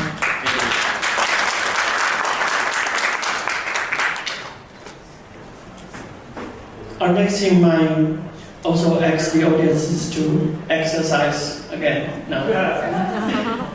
We have Heyday Fitness, the connecting strength training equipment for 65 plus. Hello, can you guys hear? Okay, great. Hi, Hi everyone, I'm Teresa. I'm second to the last, so bear with me for another 6 minutes. Can you stand up for 3 seconds? No, we're fine, you're fine, just sit down. It's okay. I'm not drilling through guys through this. Alright, so for anyone that has experience using Peloton, Tonal, or you go to the gym regularly, okay, I see people nodding your head. Think about this for a little bit. Can you imagine your parents or your grandparents using the same device that you're using, or same equipment, or doing the same workout that you're doing? It's a kind of iffy, right? Like, it's a little bit hard to imagine that. So this is the problem we're solving. We want to make fitness more inclusive, particularly for the ones that need it the most. We're building this really from my own personal experience, looking for fitness solution for my parents. So like a lot of people, I moved in with my parents during COVID, and my dad retired around 2 years ago. He noticed significant muscle strength decline within just a span of 6 months. It was a little bit more difficult for him to climb stairs. He gets tired a lot more. He's the kind of person that's semi-active, like he does walk a lot, but he doesn't do any strength training. So I just joined a gym. I was like, hey, let's come to my gym and see what we can do. Next slide. So this is something that you see in a typical gym, right? Most people are the one at the door, right? They don't really know what they're doing. They do some cardio. Some people, they know what they're doing. They do some deadlifts. But it's almost across the board that people in the gym are around the age of like 20, 30, 40. And it's really hard to find something that my parents can do, or something that they can just like feel comfortable doing in the gym, and that's something that's effective for them.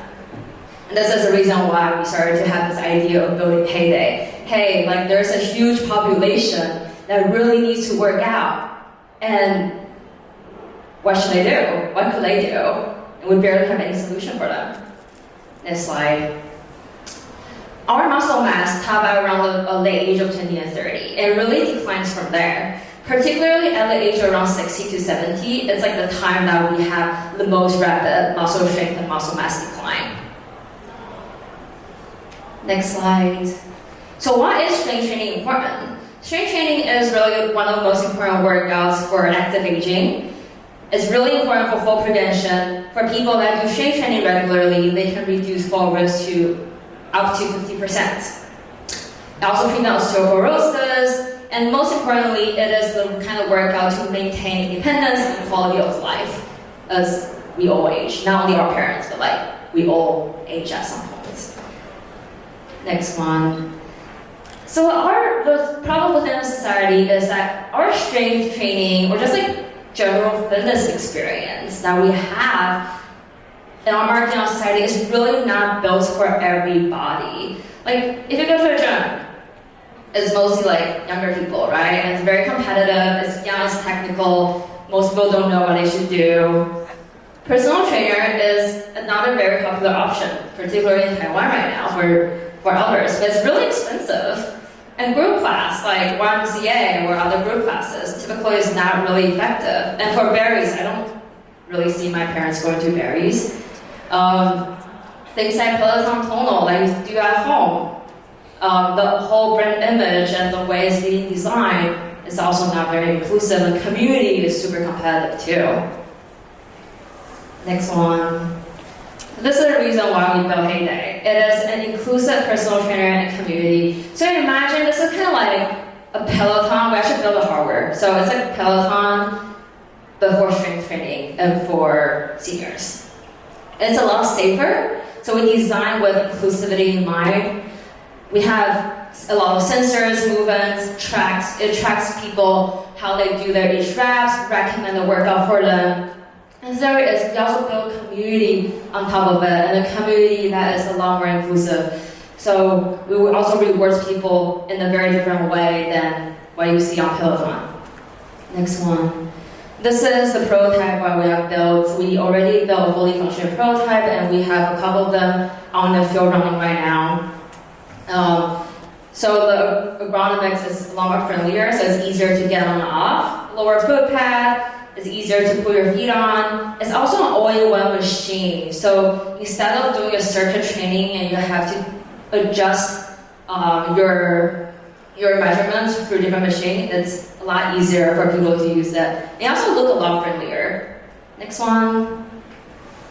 And we give them personal programs based on their reps and how they're doing stability. Next one. We motivate them a little bit differently, so we use a lot of gamifications and rewards, so they can earn points when they work out, and we collab with different brands to give them actual physical rewards. Next one. Our go-to-market, instead of selling directly to consumers, our go-to-market is actually businesses. So mid to premiums in your community, you have gyms and clinics. We have very low upfront cost, so basically they can just have this machine in their facility, and their residents will be healthier. Next one. This is a market that doesn't have basically any major disruption in the past 30 years. So our competitors are people that have been there for the last 20 and 30 years. We are the only one that provides this kind of training equipment and also things for people to do it independently. Next. My time is up, and just jump through this one. We have already signed 4 LOIs in the US and Taiwan. In fact, we're going to launch our first pilot program in the US in November in Miami. So I'm Teresa. This is our team. I got my MBA degree at Chicago. I was a consumer product PM. My co-founder, Oscar, he's a serial entrepreneur in connected hardware space. So this is now our first time building connected hardware products. This is my email. Thank you, everyone.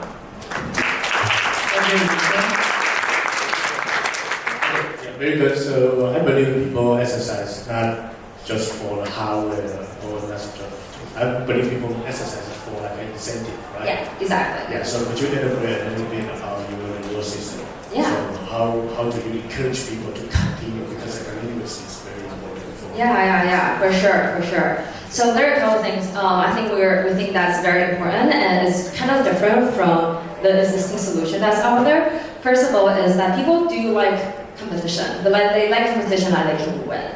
So instead of competing with just random strangers on the internet, because we start into communities, they compete within the community. So people they already know, and people that preferably in the same mobility level. And second of all is our rewards and point system. So we give each other their own individual goals. Once they reach a goal, they earn points, and then after earning points, they can exchange it for physical rewards.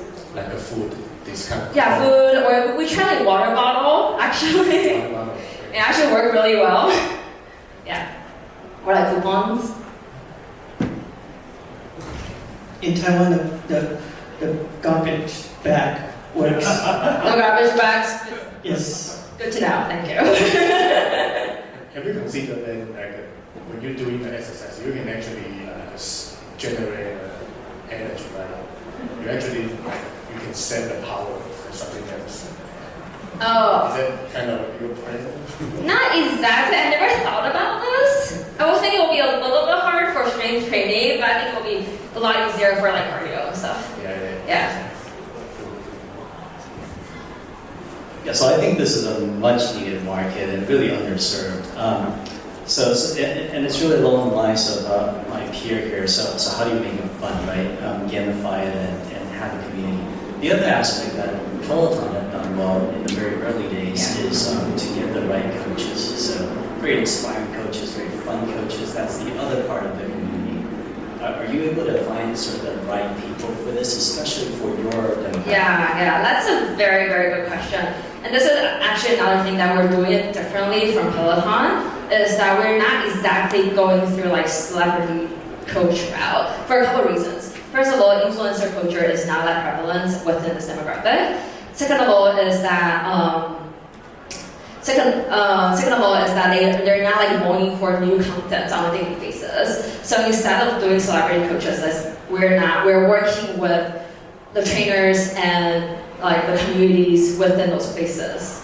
Yeah, that's my sense as well. Like if you look at Strava, that's for like a very competitive group, and it might not be for this demographic. Yeah, exactly. Fitbit has done really well with just community sort of goals that you do it with your own family and friends. That seems to be, sort of the right point. Exactly. I'm sure you've looked at Yeah, that's exactly what we're going towards. How much does this cost? To make or to? To your retail price. Retail price. So we're doing it with just only 1,000 for installation and stuff like that, and then this is 300 subscription afterwards. 300 for the initial equipment. Per month. Per month. 300 per month for subscription afterwards. For one device. So yeah, so we make money mostly from subscription afterwards. Yeah, that makes sense. So I certainly understand that there is a target audience in the demographics that you're trying to target, right? But it's still very difficult for me to grapple with the idea of why Tono or Mirror cannot serve this similar audience. Because they could flip the switch and say, hey, you know what? Let's find coaches targeting these audience. Yeah. Because there's this company called Heyday who's trying to take over the market, right? And then another question of mine is that I think the $300 per month is kind of steep, and you're getting into kind of like the hardware manufacturing market, which is going to create a tremendous amount of pressure on yourself with respect to the manufacturing process, inventory. I mean, for those of us that have read the story of Peloton, you would know that the leadership team actually had a very difficult time in the beginning stage trying to go to Taiwan and actually find bike manufacturers, and they ended up actually acquiring a few bike manufacturers in the south of Taiwan. So how do you deal with those challenges? Yeah, so do I have time for this question? 1 minute. That's 1 minute. Okay, going from, start from why Veritone couldn't do this. So for a couple of reasons. First of all, it's just it's the user interface for Tono and Mirror is not, it's just not really built for seniors, and we have tried multiple times. It's just really not built for them. It's way too complicated. And second of all is that, for example, for Mirror and Tono, because Tono is a keyboard machine. So it's it's hard for seniors to register this as safe, and it's hard for them to learn. Yeah, and just this is a typical hardware constraints. And the second question that you have is supply chain. We actually have all the supply chain already figured out, and honestly, we won't be able to build this if we didn't start in Taiwan. And second of all is literally exactly the reason why we avoid D2C space, which is the MOQ problem and inventory problem. This is the reason why we started with B2B space. So we can have a lot lower MOQ with our factories. Have you considered to have an insurance company to subsidize the monthly subscription? Yes. 10 seconds. Yes. The answer is yes. Yes, the answer is yes, but it's not our go-to-market because we need data for that. Okay, thank you, judges. Thank you.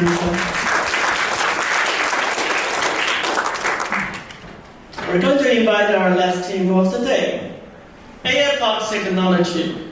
To protect your innovation the same day it's created.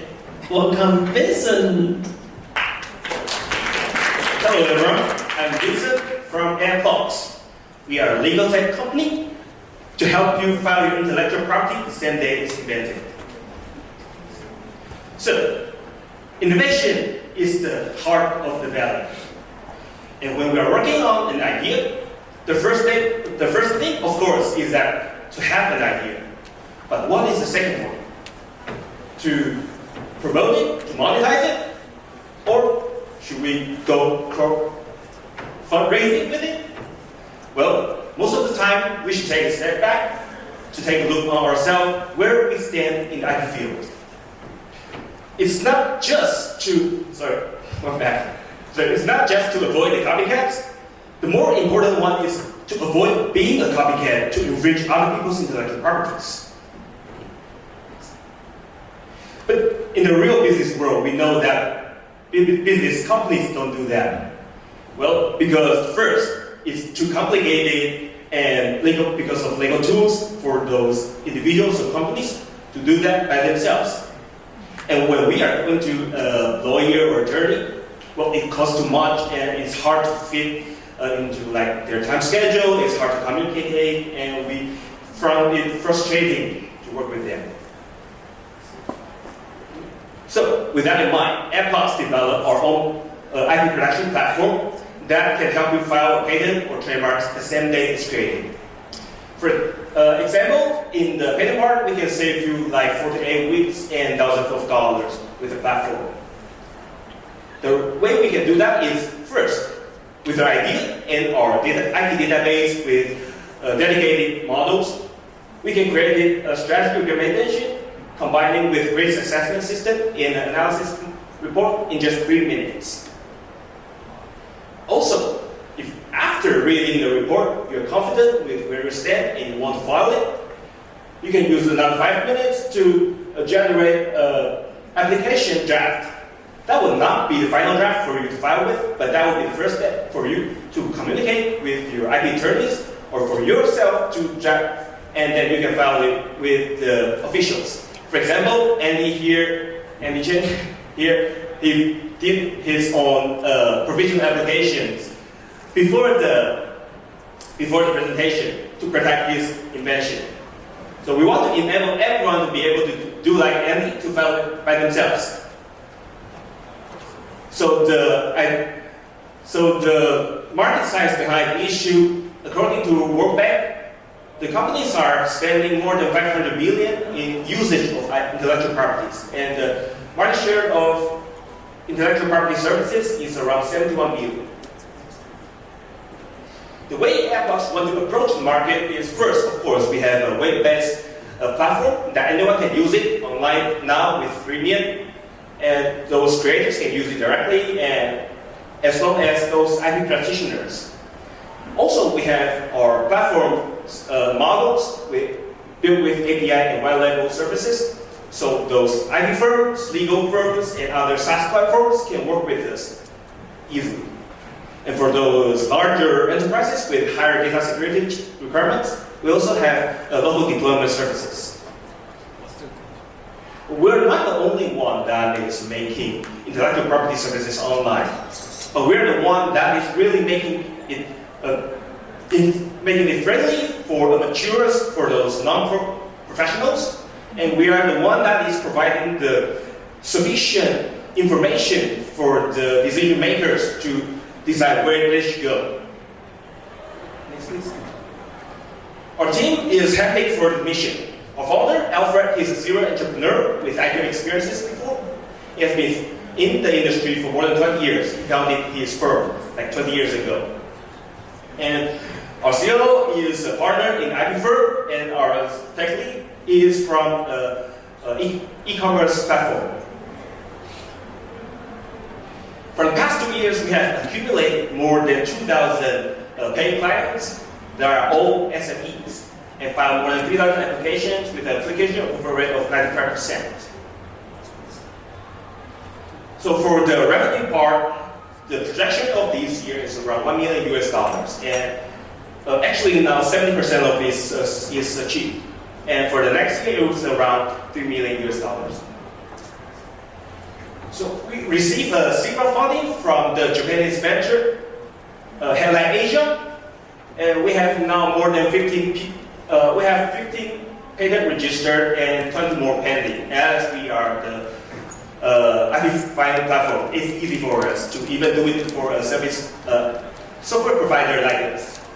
And we are now in our global expansion phase and targeting is ASEAN market and France first next year. So if you are interested in disrupting the IP industry or having your intellectual property protected, welcome to contact us. Thank you. Thank you. This is AI Talks. Open questions. Business model. So for the business model part, first we have our platform that's subscription based. So we have a freemium that anyone can try it to understand their like trademark or to get the report. And then after that, they can file it with us. So we want them to stick with us and grow with us. So it's like startup, they start with understanding themselves to understand the data, and then later on, if they have the money from like disease, they can invest it and file the applications with us.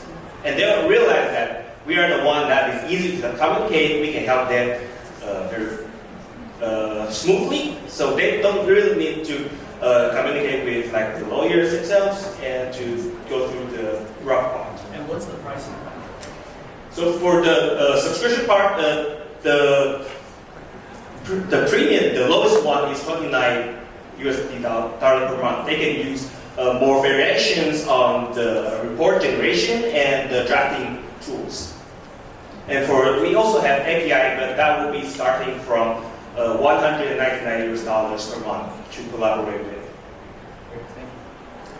So one more question. Now, with the you are saying that you want to grow within your clients, right? So you want your clients, but you don't offer any legal liability protection in any ways because you're not attorneys. No, we are it's a tech company, yes. True.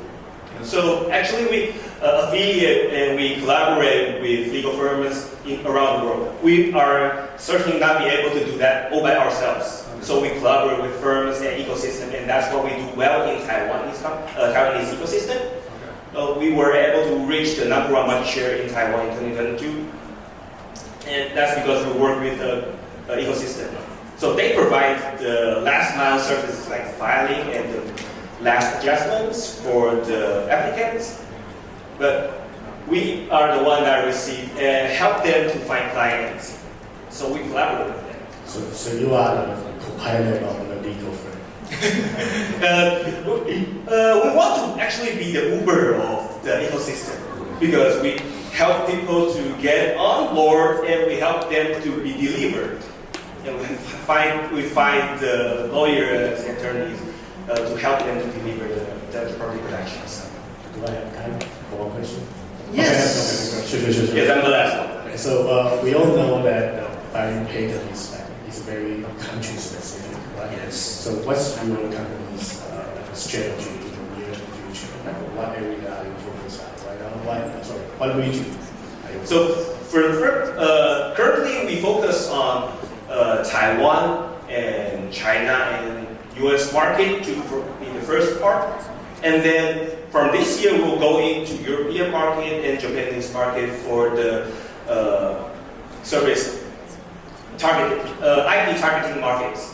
And then we will be covering the 4 of the big 5 in the IP region. And the Korea is the last one that will be in the next year. I suppose why? But why? Because these 5 regions, people file, companies file intellectual properties mostly in these 5 regions. So we are because of market size. What's the because of market yes, size. the market size. Most of the money are spent to these countries. Do you have time? Like 40 seconds. All right, I'll do it quick. This area can be very specific in the U.S. So it's discovery, it's the actual filing. It's very segmented. I've been through patent trolls and depositions, all of that, right? So are you more focused on the data side of discovery, or more focused on the actual writing of the patent and filing of the patent? These are all very specific. So there are 2 sides. The first one, we provide the data and information to the end users, and we provide the drafting tools to the attorneys. So we help both sides because we have the data and we have very dedicated models to patents, so we can combine those. So you try to do all in one. Yes. Okay, great. Thanks. Thank you very much. Okay, thank you, Vincent. This Thank you, is John. our last team of the Taiwan Demo Day. And I see many people staying to the last minute with us. I guess many of you can't wait to talk more to the startups. So I guess the time is yours. Thank you again for joining us and hope to see you soon, Sunday in the future. Thank you.